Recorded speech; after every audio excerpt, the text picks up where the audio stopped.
KMC HD3 Detroit, KMPS HD3 Seattle, WBMX HD3 Boston. And on AOL Radio and Yahoo Launchcast. Psychic Radio is now CBS Radio's The Sky. Back to Behind the Paranormal with Paul and Ben Eno. Call now 248-545-SOUL. New skyradio.com. Believe. Are humans eternal beings? Can multiverse theory square with near-death experiences? Are there aliens or hybrids walking among us? Well, good evening, and welcome to the 420th edition of Behind the Paranormal with Paul and Ben Eno. Never fear, Ben is here, but he's running a little late. Anyway, those many and varied questions came from me. I'm Paul, the co-host and partner with my son in the paranormal activities that we sometimes partake in. Yeah. We need more P words in there. We do. Yes, more alliteration. We participate in the paranormal partakings of different partitions. Exactly. So this evening we delve once more into the vast expanse of our stack of ever-growing emails with questions and answers on many different subjects. Yeah, so let's get right to it. We're also hoping to have a call from our show reporter Donna in Connecticut. She's always got something interesting to say, and she's very much the reporter. She keeps us very well informed about everything. And that, of course, being the area where the terrible Newtown, Connecticut tragedy occurred. And, one never knows what connections it could be. There? Yeah, well, not far, no. Matter of fact, the case that we were working on with the other lady there in that vicinity was even closer. Anyway, here's an interesting one from Marty. I didn't say whether he used his name or not. Marty in El Paso, Texas. There we go. Okay. Alrighty. So hi there, Paul and Ben. I really enjoyed your show with Geraldine Stith. I forgot. What was she on for? Well, he'll tell you in a minute. Oh, right. On the little guys attacking the Kentucky farm in 1955. Oh, well, there we go. That answers my question. Right. Not that I do not enjoy all your shows. Thank you. My question is, did you ever hear of other such creatures encountered by people? They did not come across like the little alien greys. Interesting. Marty, that's an interesting question, and thank you for writing it in.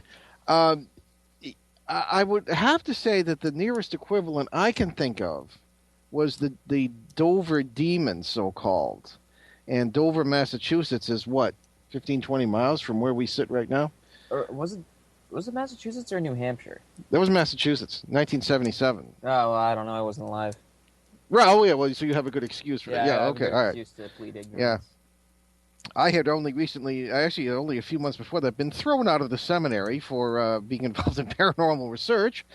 Anyway, that being that as it may, I was not in this area at the time. I was in Connecticut, which is not that far, but.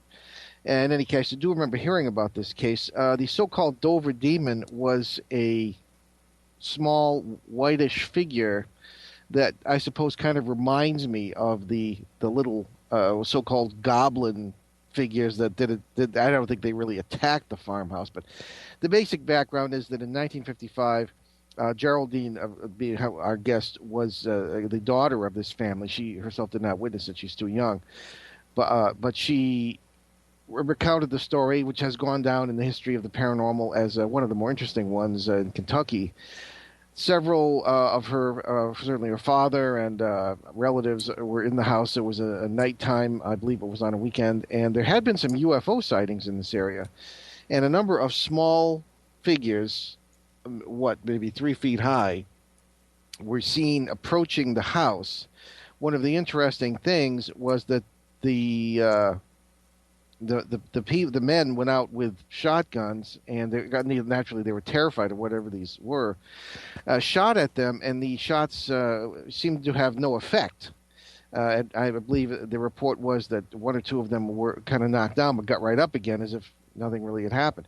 They ended up on the roof, that is the little creatures, and there was some sort of as I say, UFO sighting in the area. So what these were, no one really knows. But the Dover Demon does, in a way, kind of remind me of that. There was one creature seen, I believe, 3 times officially by several people, several of whom were teenagers, and somebody says, aha, teenagers, they must be inaccurate or wrong or inebriated or something. And that's seems to be the assumption, but I don't always buy that. I think people, no matter who they are, what they are, no matter how old or how young, can be legitimate witnesses to these things. There were, I think, several adults who saw it as well. And this was investigated by no less than Lauren Coleman from Maine, who is probably the greatest recognized expert today, at least in America, on cryptozoology, the study of critters that are not documented officially by science, such as Loch Ness or Bigfoot or whatever. And he investigated that along with several people from Boston who were, I believe, associated with the Boston Museum of Science, where you spent lots of time as a child, Ben. Yes. And several other people of some standing. The findings were, I suppose, not conclusive, but something apparently did occur. I was Lauren Coleman. We wanted to have on the show about this subject several times, but his schedule is persistently in conflict with our broadcast time. So, unless we do a pre-recording, which we don't like to do because it's not spontaneous, at least not live, we're going to try to get him on at some point, but it's been difficult. So that's the story with that. So just to answer your question, Marty, just the Dover Demon, I would say you can look that up. It's interestingly enough, considered to be a cryptozoology case, not an alien case, not a UFO case. I'm trying to think of other examples of of there was that guy that was taken in by those big feet or Sasquatches. Oh, the fellow in Pennsylvania. Yeah, and he lived among them or something. Well, he was on friendly terms with them. That's No. This was a different occurrence altogether. Was it? Where some guy was just like camping, and these big feet just picked him up and took them to his home. Yeah, like some kind of pet. I guess. I don't know. He just sort of hung around with them for a while, and then he managed to escape. Well, not to get off the subject, but this has come up several times that the Bigfoot may be some sort of very wise and advanced civilization. And this is what I'm always saying, and I'm sure you agree, that our standard of advancement, quote unquote, being advanced, we assume that it has to do with technology. However, all the more gadgets you have or the more machines, the more advanced you are. Well, I don't buy that at all. I mean, I'm sure that there are plenty of civilizations that are terrible people who are very advanced in a technological sense. I think advancement comes from spiritual advancement, moral advancement, and that sort of thing, being able to realize your wisdom and your knowledge and everything you have from your lives in the multiverse. I think that's the definition of spiritual advancement and the bottom line. So Bigfoot, I suppose, theoretically, could be a very advanced civilization in the best possible sense. Maybe fly around with flying saucers, but there you go. So that's Bigfoot being, of course, the opposite in height from the creatures we've been discussing in this letter. I'm just saying it's similar, but it didn't seem like the way the question was worded that it was just any such creatures, which I guess is kind of a broad definition. Well, I thought maybe Marty meant different. The creatures that look like these. Now, these supposedly had large ears, and the one in Dover was about the same size, but was no ears or mouth was seen. As a matter of fact, its head was described like a watermelon. Oh, yeah. So it did, from what I heard, seem to be lost. But we have not investigated, close as it may be, we have not investigated this case. Of course, not having occurred in 1977. Yeah. Ben can't help it; he wasn't born yet. Nope. So, all right. So there we have that one. So we have another here. We can at least begin before the break. Okay, we got a few minutes. This is about NDE. NDE means near-death experience, as most of you probably know. And this is from Marty in another Marty. This is two Martys? Yeah. Marty Marty in Elkhart, Indiana. Ah, two Martys. Yeah. Must be like that. It's like Back to the Future. Hi guys, really love your show, Paul. I have always wanted to ask you about your experiences witnessing people shifting from one life to another. That is really interesting, but I hear other people talking about their NDEs, and all over the world they talk about going through a tunnel of light and meeting Jesus or loved ones. So what's the difference between these people and the ones you witnessed? Well, that's a very interesting question, Marty, and a very good one. I've thought a lot about that. And when you really look at, and Ben, pipe up here too, because you have some experience with some of this. People do not, contrary to popular belief, people do not have consistent near-death experiences. First of all, I have a question about the term. I mean, if this is what's really happening, then they're having death experiences, not near-death experiences. I mean, technically speaking, I had a near-death experience in my sense of it. It was, I don't know, but good heavens, you were just. I was a small child. You were very small, and we were at our old house in Cumberland, Rhode Island, and I was. Having, unbeknownst to myself, I had pneumonia and I had atrial fibrillation going on. This is many years ago. I'm fine now, but I was only in my 40s. And it was pretty scary. And I before I decided that I kind of needed to go to the hospital, everything kind of faded out. And I had an experience of something very strange. It was a cave in a mountain, only it was worked. It had beautiful stonework around it, and there was I guess you describe it as a lizard standing in the cave. Now, I'm not a reptile kind of guy, but I mean, this was, and especially you don't like reptilians. You have a pretty big fear of snakes. That's a joke. You had to tell that to the whole world. Thanks a lot, Ben. I thought I've worked that out over the years because there used to be a lot of them. Anyway, in New England, they're not too threatening. Anyway, this lizard had it was a beautiful. I was by no means afraid. I like lizards. I'm not afraid of most reptiles, but this had magnificent colors attached to this scene, and very benign, no problem. Didn't feel negative whatsoever. It was very beautiful, although it kind of struck me as odd that this particular scene would strike me as beautiful.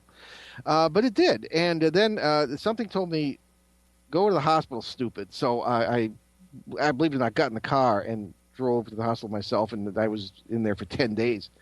Apparently I was in critical condition. So anyway, that, I suppose, might count for what I would call a near-death experience rather than a death experience. Well, it's like people's beliefs reflect the phenomena they experience. There's a funny mixture of that and a certain amount of universality, but we'll talk more about that based on this very good question from Marty in Elkhart, Indiana, when we come back. So you're listening to Behind the Paranormal with Paul and Ben Eno on CBS News Sky Radio and radio.com. We'll be right back. Stay with us. Enlighten, empower, enrich. This is CBS Radio's The New Sky. New horizons, no boundaries.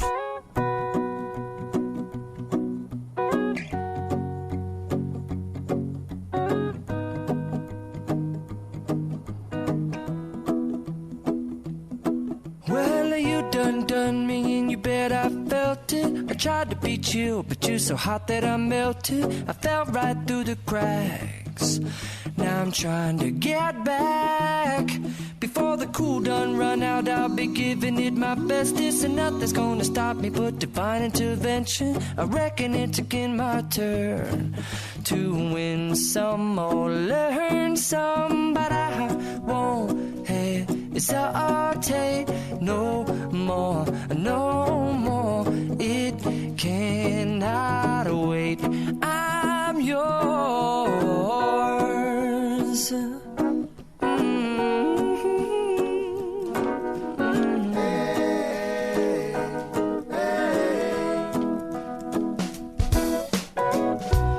Open up your mind and see like me.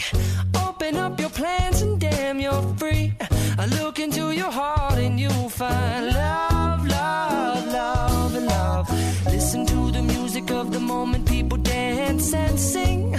We're just one big family, and it's our God-forsaken right to be loved, love, love, love, love.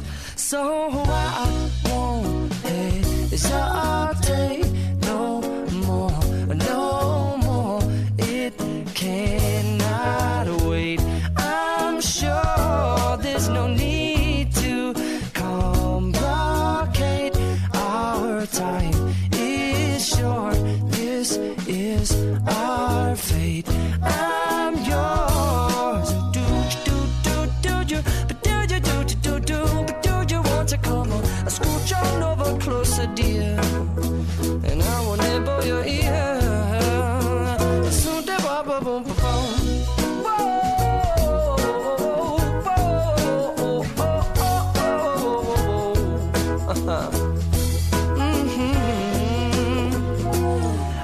spending way too long checking my tongue in the mirror and bending over backwards just to try to see it clearer, but my breath fogged up the glass, and so I drew a new face and I laughed. I guess what I'll be saying is there ain't no better reason to rid yourself of vanities and just go with the seasons. It's what we aim to do. Our name is our virtue, but I won't hesitate no more, no more. It cannot wait. Psychic Radio is now CBS Radio's The Sky. Back to Behind the Paranormal With Paul and Ben Eno. Call now 248-545-SOUL. New skyradio.com. Believe. Well, hello, and we're back with a question from Marty in Elkhart, Indiana, and he's asking about near-death experiences and how they might square with my experiences as a paranormal investigator, witnessing occasionally people who seem to be shifting from one life to another, a la the multiverse, rather than some tunnel and all this thing. And when we took the break, I was just saying that we don't have really a universal agreement on what exactly occurs. And I was saying there's a difference between a near-death experience, such as I thought I had when I was very ill and had to go to the hospital, and a death experience, such as what really happens when this occurs. There's no reason why in multiverse theory that you can't have a tunnel and a sort of a light and meet different people. And as Ben pointed out, it does seem to be rather personal. If you have that experience and you meet somebody, meet somebody, then it's a matter of kind of what we say. You kind of make your own bed in the multiverse. So I think that's looks like we have Donna on the line. Yeah, we have Donna on the line from Connecticut. And Donna, how are you doing this evening? Hi, good. How are you guys? Very good. Glad you called in. Donna is our renowned show reporter from the lovely state of Connecticut, where I was born. And she is reporting not only on general paranormal activity in the area of central Connecticut, which is where things are pretty active right now. It is, unfortunately, the area where that terrible event occurred at the Newtown School last month, and we have questions about some of that. But, Donna, you've been sending in all sorts of interesting reports about your own case, which is, I think, going to go down in the annals of multiverse research as one of the goofiest and circus-like situations. You send frequent reports that we appreciate very much. Can you tell us about the spaghetti incident? Oh, the spaghetti incident. Well, I'll start with what recently happened and work my way backwards, kind of, I think, to get the whole picture of what's been going on around here with that. When my son and his girlfriend a number of years ago had gone to dine at a local restaurant, the booth behind them and all the booths had heavy stained glass lamps hanging over the booths. And while they were eating, they heard this massive crash, and glass flew everywhere. One of the lights had just fallen off the ceiling and crashed on the table. And he had come home, and he had been telling us about it when we were standing in the dining room. And all of a sudden, we heard this massive crash, and the light fixture in the kitchen had fallen and smashed all over the floor. After that, I had made spaghetti one evening, and we were eating dinner, and all the plates had the food on them, and I had just gotten up, moved away from the table, and my son's plate literally exploded out from underneath the macaroni. Cleared it completely out. There were no slivers underneath it or anything, left the spaghetti on the table, but the plate was in like a million pieces. Nobody got cut, but the glass flew everywhere. It didn't fall off the table, it just exploded. It just completely exploded right where it sat, right in the table. Just every glass everywhere, shards of it. The spaghetti just landed on the plate, blew out from underneath it, and it just the spaghetti landed on the table where the plate had been. And we just kind of sat there, of course, and looked at each other like, what the heck, So anyway, I think it was last week. My son and daughter-in-law were over and visiting, and we were standing in my dining room again visiting about something or other, and we heard this massive crash, and the light fixture in the kitchen had fallen down. And what's unusual about it is it was a screw-in we had bought special. The fixture was a screw-in, and there was maybe a 6 to 8 inch threaded bar that went up in there, and it hadn't been moved, or it was tied up against the ceiling last time we looked. And after it had fallen, all the threads were intact; nothing had come loose or anything. But that was another. It just was the same thing. It's like this exploding glass. And yesterday, I went in. I was going to go into my china cabinet, and my mother's, their old Fostoria glasses that she had gotten for a wedding gift many years ago. And I noticed one, it looked like it had been laying on its side, and actually the glass was split in two, and the top of it was laying on its side, and where it had fallen, it hadn't broken, it just like split right in the middle. The bottom was sitting upright, and the top was laying on its side. Okay, let me stop you there. This sounds familiar from a number of cases and from some research. Whenever you have glass or ceramic shattering or metal moving or being affected, I get suspicious about ultrasound. Okay, now, or I should say not ultrasonics, infrasonics, right? Ultrasonics, well, whatever, infrasonics. And we've talked about that several times on the show. And this was really came to roost as far as the discovery was concerned in 1998, I believe it was, in a British laboratory when some poor guy was in there late working and everything started moving and the glass started to clink and all this sort of thing.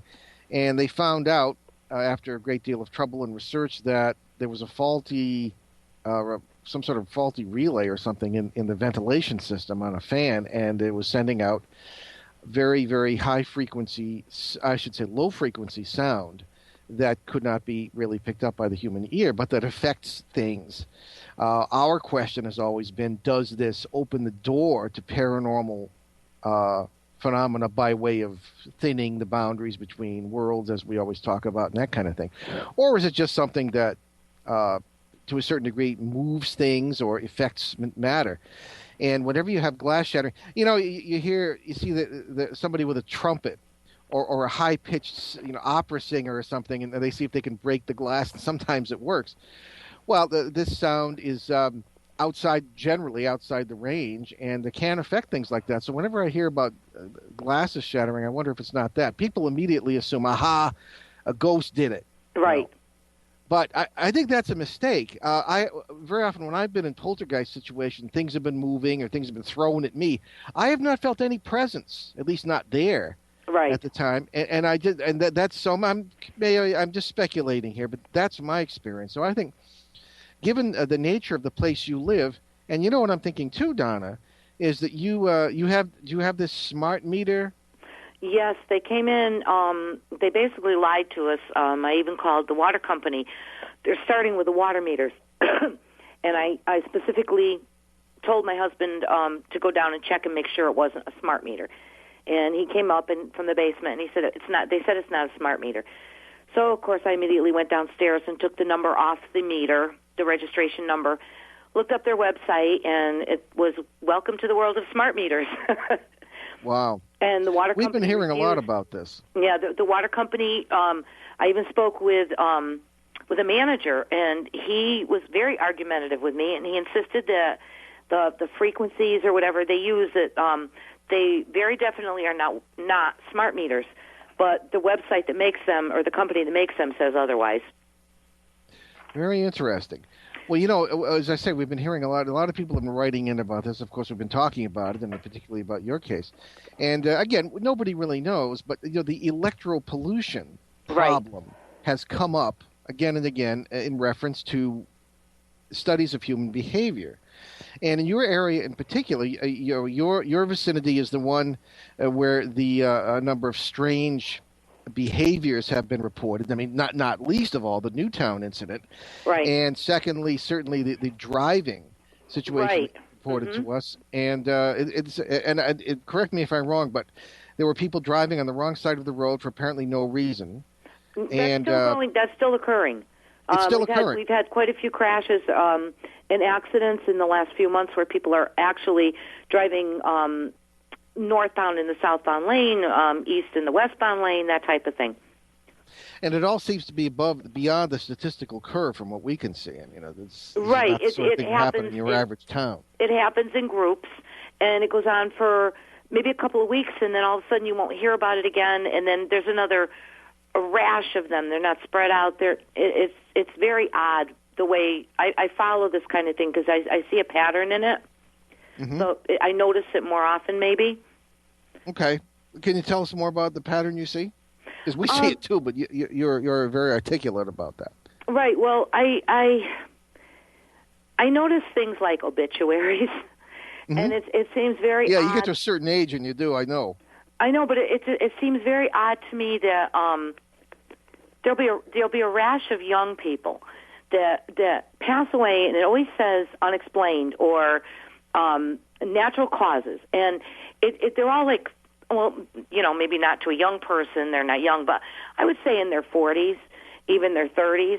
And if you read, I read maybe 8 newspapers a day, so I just check everything, and you'll see this pattern where for a couple of weeks all these people in their 30s and 40s are dying, and it's there's no known cause apparently, and then you see these things where there's rashes of people driving the wrong way.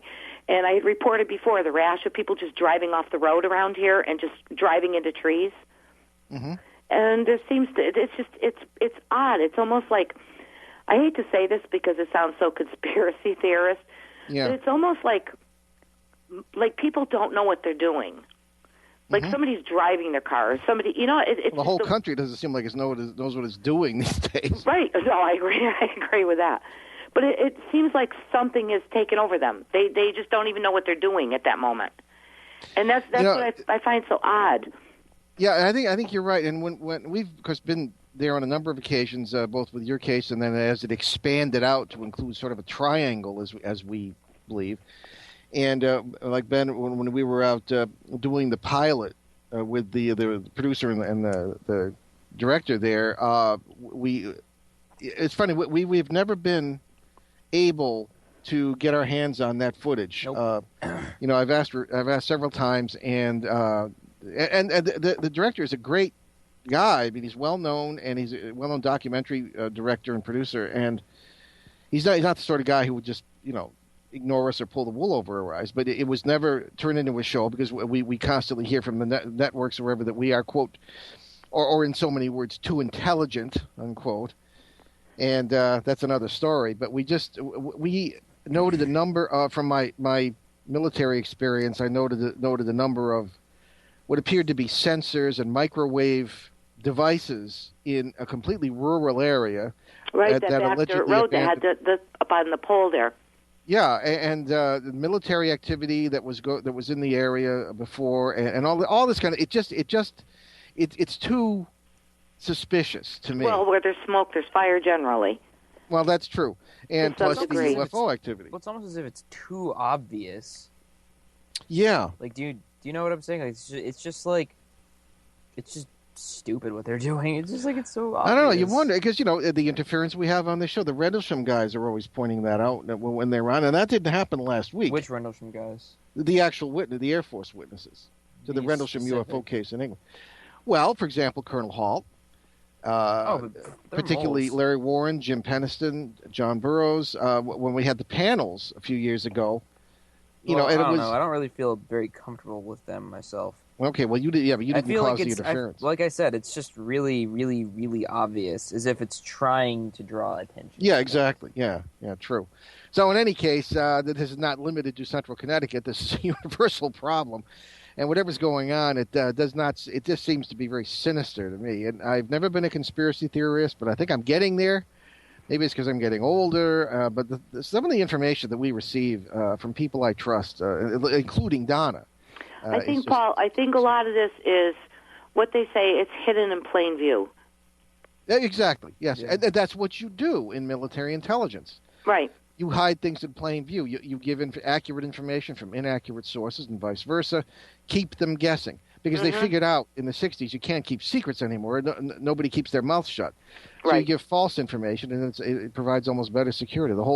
Imagine if Area 51 was... we're going to take a break. We'll come right back to that. Donna, can you stay on the line? Yes. Great. Okay, you're listening to Behind the Paranormal with Paul and Ben Eno on CBS New Sky Radio. We'll be right back. Stay with us. Enlighten, empower, enrich. This is CBS Radio's The New Sky. New horizons, no boundaries.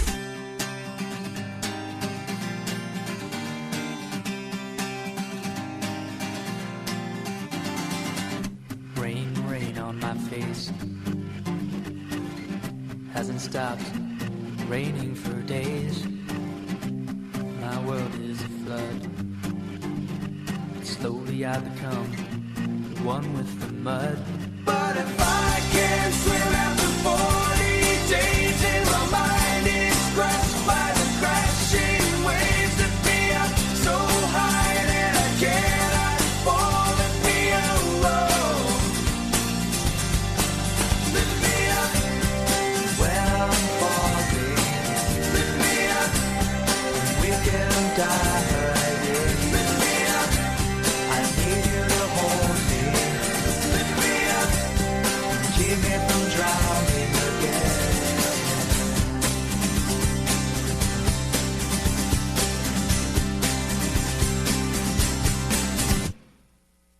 Downpour on my soul, splashing in the ocean, I'm losing control. Dark sky all around, can't feel my feet touching the ground.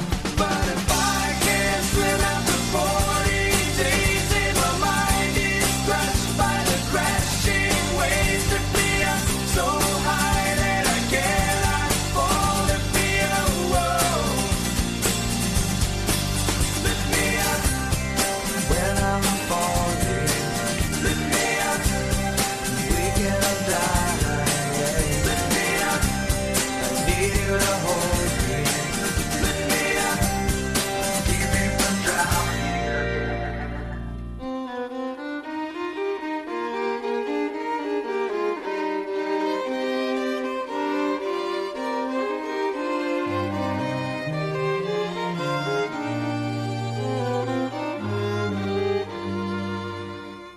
Calm the storms that drench my eyes and dry the streams still flowing, casting down all ways and sin and guilt that overthrow me. If I can't swim after 40 days and my mind is crushed by the crashing waves that me up so high that I cannot fall, let me alone. Lift me up when I'm falling. Lift me up and we can die again. Lift me up, I need you to hold me. Lift me up. Psychic Radio is now CBS Radio's The Sky. Back to Behind the Paranormal. With Paul and Ben Eno. Call now. 248-545-SOUL. NewSkyRadio.com. Welcome back to Behind the Paranormal with Paul and Ben Eno, and we have our very special guest, Donna, from Connecticut, telling us about all the strange goings-on and all of our vast conspiracy theories. As much as we like to say we're not conspiracy theorists, yet we talk about conspiracies on the air. So, Well, Ben was expressing during the break his skepticism about things being what they appear to be, which I agree with. But I don't know about this. We were saying during the break that the whole planet, unless you're in the middle of a desert or the middle of the woods or the tundra, is full of electropollution these days. And there has been some speculation that it has affected human behavior, and particularly in places where you got a lot of weirdness going on, like central Connecticut in this case. So what say you, Ben? You think it's something else deeper even? I say, well, yeah. I mean, there's probably a lot of other things going on. I mean, it's like oh, you have the military coming out of the woods telling you to stay away or doing all this stuff. If they really wanted to reveal what was going on, they wouldn't. They don't. Thus, they throw out little breadcrumbs here and there to distract people like chickens, and thus they do what's really going on in the farmhouse, unbeknownst to all the other chickens in the barnyard. Well, the trouble is, and maybe Donna, you can come in on this. This is a very populated area. It's within 100 miles of New York City or closer, and Area 51 is one thing. I got chased across the desert there, and it's the middle of nowhere. Well, but where you are is even then, why would they want to draw attention to themselves? Oh, Paul? Yes. I'm just sitting here, and something is picking at the back of my hair. Okay. Picking. Is it a government agent? Or...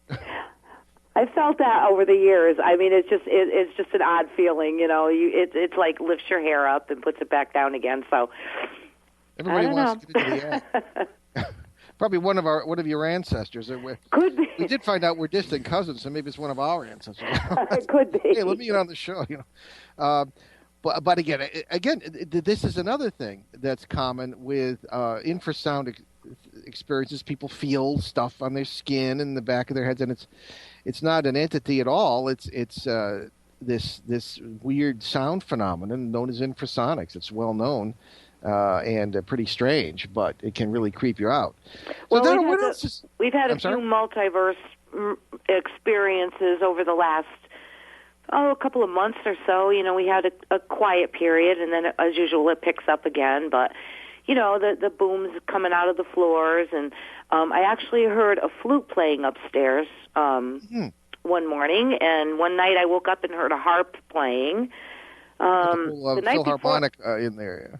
The other night I ran a tape recorder, which I frequently do. I just put it on at night to see if anything. I don't ask questions. I certainly don't invite anything or talk to anything. But I set up a tape recorder, and I actually had to turn it off last night. I was getting so creeped out. I didn't want to go to bed. There was the heavy footsteps and the heavy breathing, and it sounded like a man really loudly whispering close to the tape recorder. I could not understand a word, but it was quite a lengthy, whatever it was he was saying. I just could not make it out.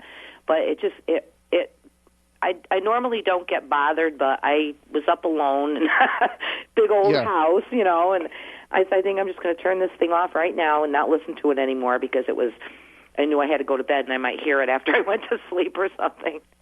Well, we should point out that Donna grew up in this house, and it's a lovely 1783 farmhouse. It's in a beautiful location, and it just is. When we were there, we really picked up a lot of things. It's a sort of a Grand Central Station of the multiverse. You've got all kinds of different worlds. Some of the stuff you've picked up on the recordings is human, non-human, industrial, all sorts of different realities seemingly going on that don't seem to be related to each other. Right, and it's just an old cassette player. It's nothing, digital but I had gotten a series of electronic beeps. It was almost like a code coming through, and then I had heard that growling, graveling thing on there that night that scared me. That was kind of snorting at the tape recorder. And, there's a lot of men talking. One guy says, but I'm still sick. And, just so many. It sounds like when you're in a full movie theater and the crowd is mumbling and talking and you can't actually, unless you stop and listen, you can't actually hear any specific conversation. Mm-hmm. Women come in and they're talking, and I set it just on my dining room table or whatever. And we live in a rural area. It's quiet. The windows are all closed. It's wintertime. So it's just very interesting because you never know what you're going to hear when you listen to it. Well, it's pretty. We should do a show just on the stuff you've recorded. But as we always point out, it's never just one house. Our investigation has ranged throughout the area over a number of square miles, even, and Ben feels that there's more going on with the research on the portals and stuff, and we tried to move portals to give you a little peace and quiet, but it didn't seem to work for very long. No, it comes and it goes. We'll have a very quiet period where you actually feel uncongested in the house. Yeah. And then it'll pick up gradually, and then it just all breaks loose for a while, and I mean, I when I listen to these people talk about, I was in a haunted house, and I have to sit there and say, you don't know what you're talking about, because if you genuinely live in a house like this, it's completely different than what people see like on TV and things. It's subtle, and it's creepy, and it's sneaky, and you really have to have a constitution of iron to be able to, stay here and live here. One of the things that has always struck us about your case, which we've been working on now for, a long time. 8 years? Longer than that. 2005, I think. 05, that's right, we started. And one thing that's always struck us is that there does not seem to be anything truly negative, parasitical in our sense of the word. It could be there, but we've never picked it up. And even though, you get creeped out and startled and frightened, I'm sure, at times, and things get really strange, you have never reported to us anything overtly evil. No, there hasn't been. If there was, I don't think we'd be dealing with it as well as we have. Yeah. Oh, exactly. Yeah. That makes a big difference. On the other hand, we have absolutely never encouraged any kind of communication. Absolutely right. We have absolutely never sat down with a tape recorder and asked questions. I will turn the tape recorder on. I say it is February so-and-so, 11:30 at night. I'm putting the tape recorder on the table, and I'm going to bed. And it just sits there and runs until the tape runs out.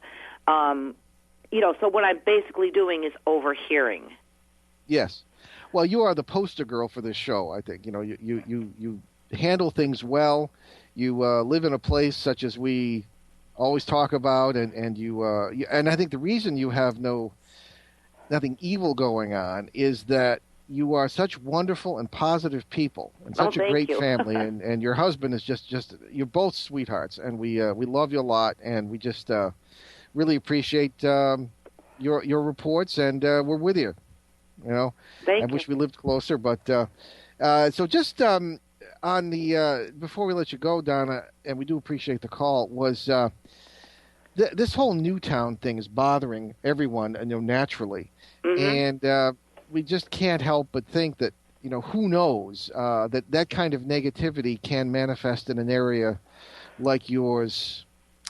I don't know, simply because of the nature of the multiversal interchanges there. I mean, not everything out there is warm and fuzzy by any means. Right. Do you have any impressions on that? Have you heard anything from the local people about, I don't know, something that might shed some light on whether there might have been some parasitical involvement with this Lanza guy or a cult, or I don't know. I'm just...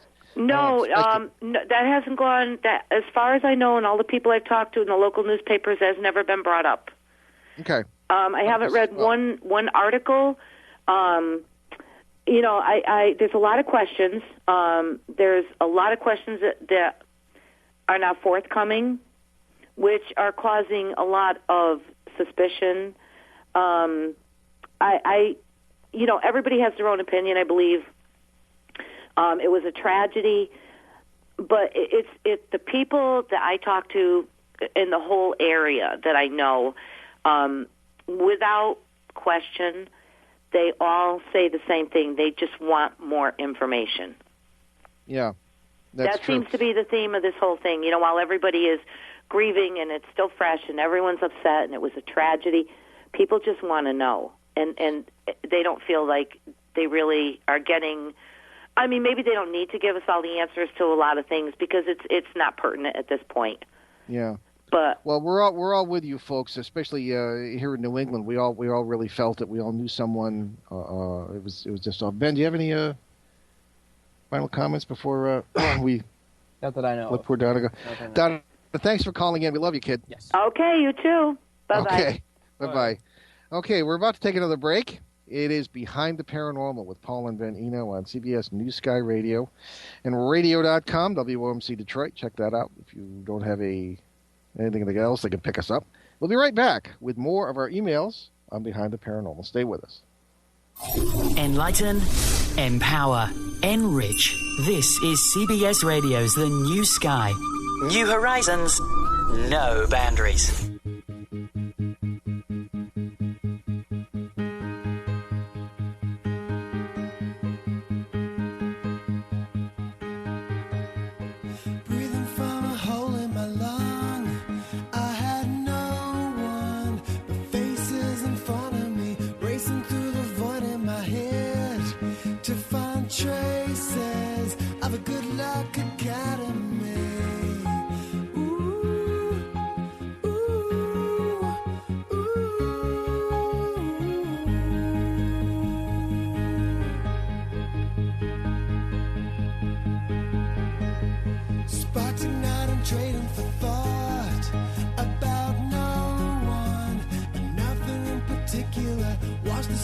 socket and drove.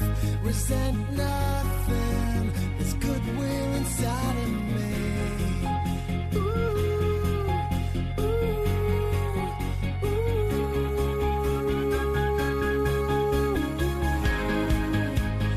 Wake me up now with a fever. Walking in a straight line. Set me on fire in the evening.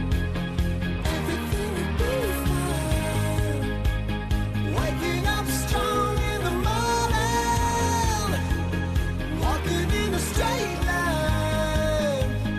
Lately I'm a desperate believer. But walking in a straight line.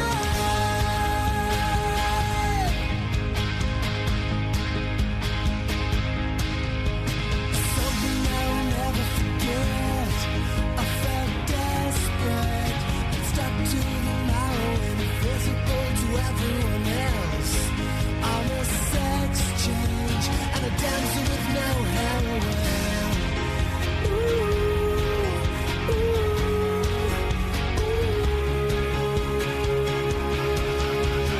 Wake me up now with a fever.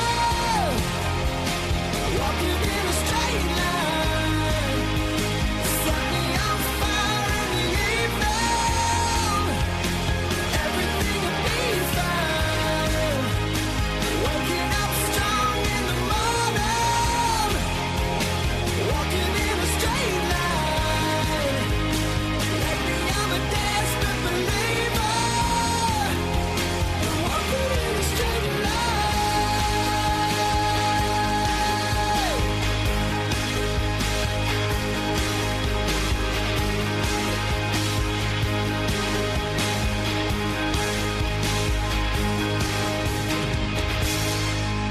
Psychic Radio is now CBS Radio's The Sky. Back to Behind the Paranormal. With Paul and Ben Eno. Call now 248-545-SOUL. New skyradio.com. Oh, you actually did mean to point to me. I would. Okay, Yeah, do whatever. the intro. Well, this very clumsy intro is brought to you by Paul and Ben at Behind the Paranormal. And you're listening to Behind the Paranormal with us, Paul and Ben Eno. And we just had Donna on, and this is our open line show. Or Donna from Connecticut. Let me finish the title there. And we are going to delve into some more emails in this final quarter of the show. Yeah, this show's really flown by. This is one from Jennifer in Portsmouth, New Hampshire. Alrighty. Oh, that's a big rip in it. Yeah, it's kind of chewed up. Yeah. I was interested in your contest question from a few weeks ago about the rocking chair that made the house haunted whenever it was turned upside down. Is that true, and how does that work? Well, honestly, I actually did look into it before we asked the question. And the contest question is on our Monday Boston Providence AM show, not on this one. So if you don't listen to the other show, you don't know what she's talking about. But we customarily will do a contest question, and you can win a book or something or some other thing. And although we've kind of suspended it because Ben is commuting back and forth to Boston to school on Monday nights, so I can't handle everything myself. Anyway, that being the explanation, that was about kind of an interesting situation in South Paris, Maine. And supposedly, and I have not investigated this case personally, neither has Ben. Nope. Supposedly, this goes back many years, and there's an antique chair that is apparently very, very old. And if you leave it sitting in the room, and again, this is secondhand information. When you leave it sitting in the room, everything's fine. They don't have any problems. But if you turn it upside down, like, for example, somebody put it up in the attic one time, they didn't want to use it anymore, and they turned it upside down, they heard voices. They had minor poltergeist activity. They had footsteps. All kinds of stuff was going down. And finally dawned on whoever owned the house at the time to put the chair back. It didn't matter what room it was in, apparently. Everything quieted down. They didn't have any more problems. So that sort of thing has come up before. Yeah, I've heard stuff like that, too. Like, someone moves their couch to the left a little too much, and then all heck breaks loose. And that's happened, yeah. Yeah, I don't know. No, I feel like the You remember? I remember. Well, a number of cases with this, including one in nearby Burrillville, Rhode Island, where the people had it all started. People moved the table out of they were cleaning out their basement. Yeah. Maybe I shouldn't clean out the garage. No, you should still do that. Clear that with Mom would never work. And they put the table outside, and oh my gosh, all kinds of things happened. And ended up with a case that was still having some contact with it. And the problem is that you've got what I call consciousness waves, things. Nothing, and any someone from any ancient so-called primitive civilization will tell you this. Everything has, well, they'll call it a spirit, but what I think it certainly is, you could call it that, but everything is part of somebody's consciousness wave, and we're all really part of the same consciousness wave that kind of reaches out across many different worlds. And the things you own and love and they're part of your life are all part of that consciousness wave. And when somebody else's wave, or part of the wave, comes and intersects with that, and you're kind of pulling in one direction and they're pulling in the other, sort of in one life or another, things can get disrupted when it comes to space-time. And it's not necessarily the ghost of the person who owned the table getting mad because you're moving it, or Ben said the couch. I don't think that's got anything to do with it. I think what's happening is that you've got something that's part of two lives that is all part of really the same superconsciousness. And space and time are being disrupted because lines are crossing, boundaries of worlds are crossing. And there can be a conflict, just like you put something into your computer you can have a conflict with one software versus another, one device versus another. That was more common in my day than it is today, I guess. It's still pretty common. Does it? Okay. So that's that kind of idea. That, I think, is what might be happening with this chair, if this is true. And again, I don't know for sure. You could be, by turning it upside down, somehow disrupting the flow of space-time through the world family that you're passing through. That makes a lot of sense with Tai Chi. Not Tai Chi. Talk Feng about Shui. that. Feng Shui. Mm-hmm. Well, Feng Shui is how to place your furniture / build your house and have the maximum amount of energy flow through the house so that everything goes right and all your statues are facing the right way. You always wake up on the right side of the bed, that sort of thing. Like, for example, I had a professor of Eastern history in college, my first semester, Quang Lu. He was Master Lu. Yes, Master Lu. Yeah. He was telling us that if you ever want to sell a house to somebody from China, like, tell them that the front door faces the east. So because that's where the sun rises and that's where the sunlight goes in, and thus the flow is like perfect. So you have to position things in the right way so that the flow is perfect. Then there are some superstitious Chinese people who are like, if things are unlucky numbers are like put around, if you have like 4 of something in the same area, like that's like bad luck. Like if you have like 4 glasses in a row, like in the same area, that's like bad luck. I think that's what it is. I can't remember. I knew it had something to do with like unlucky numbers. I'm not really super duper knowledgeable, so don't take this as gospel. I'm just saying this is like what I've observed so far in my brief previews of feng shui. Well, I'm very suspicious about the word superstition in times. One of the things this Australian Aboriginal elder told me in 1979 in Australia was that if you believe it, it works. He told me about a thing they have it called pointing the bone.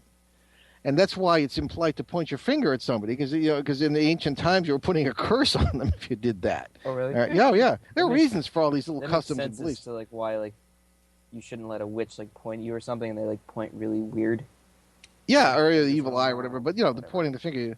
And he said that if a person did not believe in the curse, which he said is a difficult thing to do, they wouldn't have any effect. Because as in everything in the paranormal, it's a mutual experience. It really everything works together. We only got 2 minutes. Oh my gosh, where'd this show go? Okay, so on the air. Okay, well, yes, that's true. So don't point your finger at anybody, or don't point any bones. Impolite. Okay, well, we only got through a few emails, but we're doing another one tomorrow night in our Boston Providence show. Maybe we'll break our record. Try to do that. Yeah. What is our record? 4? Record 5? for what? Yeah, how many emails we've read in one show? It can't be. Oh, we beyond went 4 or 6 or 5. 7. But these were very thoughtful topics, so we really appreciate it. Keep writing, folks. So we really appreciate it. It might take us months to get to it, but we will. So in any case, check out my books on Barnes & Noble Nook and Kindle, Amazon Kindle, and you can get Footsteps in the Attic, Faces at the Window, Turning Home, God, Ghost, and Human Destiny, and a few others. Or one other, actually. And check out our website, BehindTheParanormal.com, which has all sorts of interesting information on guests, past, present, and future, and podcasts of almost 450 shows at this point. All right, so many thanks to our producer, Brandon Jackson, and we will see you right here next week, February 10th, when my dad and I will welcome parapsychologist Lloyd Orbacher. Orbach. It's not a beer. Sorry, well, I was thinking of the popcorn, actually. Right. He will be coming to the show for the first time, and we'll discuss the current state of ghost research, and we will compare notes on our paranormal experiences. In the meantime, tune into our Boston Providence Drive Time show on WOON 1240 AM and ONWorldwide.com at 6 p.m. Eastern Time every Monday. Check out the almost 450 podcasts, as we say. They're all free. And we leave you this evening with a quote from dear old Confucius, not necessarily Ben's favorite philosopher. It does not matter how slowly you go, as long as you do not stop. Thanks for joining us in a great cosmic journey, and we shall see you next time.